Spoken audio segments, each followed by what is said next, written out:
We're on the north coast of New South Wales in the Coffs Harbour region on the outskirts of Crindy Beach. The types of crops that we grow here are blackberries, raspberries, blueberries and cucumbers. So I think it was a slow progression into technology. As we were going into different crops, we needed a reliability first with watering systems. The first watering system, it's a water system from out of Netherlands, and it controls water by UV radiation. And then later we adopted a technology called grow scales. And the grow scales, what they do is measures the amount of water that's going into the pots. So as the plants transpire, the pots get lighter. If it's a very hot day and the plants are transpiring, it'll water more often.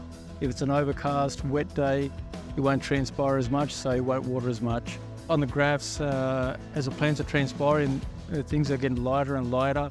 And so we all understand the plant does need water now. The benefits that I see with the grow scales is as the plants need water, it's able to supplement the water. We don't need to be on the farm, worrying about a hot day or a very windy day. But on the other side of that, as the plants don't need water, it's also saving us money and time as it's not watering as much. So the water efficiencies are through the roof. Every plant is a little bit different. It's important for the plant because we need to get a canopy that's heavy enough to produce enough fruit off that canopy. So if those aspects aren't right, if it's too humid and we get too much disease, it could affect the plants.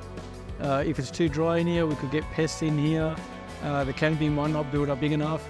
And so it's just a balancing act. With our nutrient feeds, we've got big mixing tanks that are automatically agitated every morning and afternoon. We've also got a fresh water tank. And so the nutrient tanks and the fresh water tank will combine with the watering system and push it out to the fields, to our rubus crops. There's a lot of government bodies out there like the Local Land Services and DPI that can help you out, funding, conserving water, everything, and there's a lot of that technology that's tied up into that already. There is opportunity out there. Another key factor is your local community, is your local farmers. You might not be able to research everything yourself, but that farmer might have seen something over here and that farmer might have seen something over there. And when you get together, things that come through from the DPI and technology that we've put onto the farm, we'll talk about it, how it's working. Social networking is most important. I'm excited for my kids, to be honest. What we're going to be doing in the next 5 years. We've gone in and had a look at a lot of technology.